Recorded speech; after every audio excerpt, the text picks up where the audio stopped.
ځینې خلک عوام خلک عام خلک هغوی سره بیا دا هدایت موجود نه وي، هغوی په زړونو باندې زنګونه راغلي وي.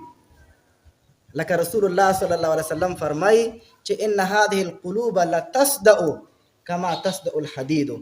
یو ځل نبی علیه السلام مبارک فرمایل چې د زړونو باندې زنګ راځي لکه څنګه چې اوسپنه زنګ وهي. صحابه کرامو پوښتنه وکړه، قالوا یا رسول الله نو فما جلاؤها، دغه زنګ منګه چې دا اوسپنه زنګ ونیسي نو منګه رګمال راواخلو، دا اوسپنه صفا کړو. نو چې کله زړه زنګ ونیسي د ده نو بیا علاج څه شی دی، څنګه علاج وکړو؟ فما جلاؤها یا رسول الله صلی الله علیه وسلم. نو د دې پاکوالی بیا په څه باندې کېږي؟ رسول الله صلی الله علیه وسلم ورته دوه شیان ښایي چې دا دوه کارونه تاسو وکړئ نو زړونه به مو صفا شي. الله دې موږ تاسو لم توفیق راکړي.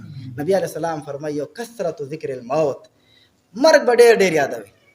ځکه چې مرګ سړي ته یاد وي دی به د دنیا په مزو چرچو کې ډېر ډوبېږي نه، وایي چې بس مرګ را روان دی، فنا کېدل دي، تلل دي، یا نن یا سبا یا بله ورځ مړ کېږم. څه کوم چې زه به ډېر غټې غټې بنګلې آبادوم، څه کوم چې د دنیا لوی لوی سوچونه کوم. او دویم نبی علیه السلام وفرمایل چې وکثرت تلاوت القرآن، د قرآن کریم تلاوت. نو عوامو خلکو په فطرت کې هغه هدایت فکري هدایت نه وي موجود، نو دا موجودېږي په څه سره چې یو مرګ ډېر ډېر یادوي او یو دا دی چې د قرآن کریم تلاوت ډېر کوي.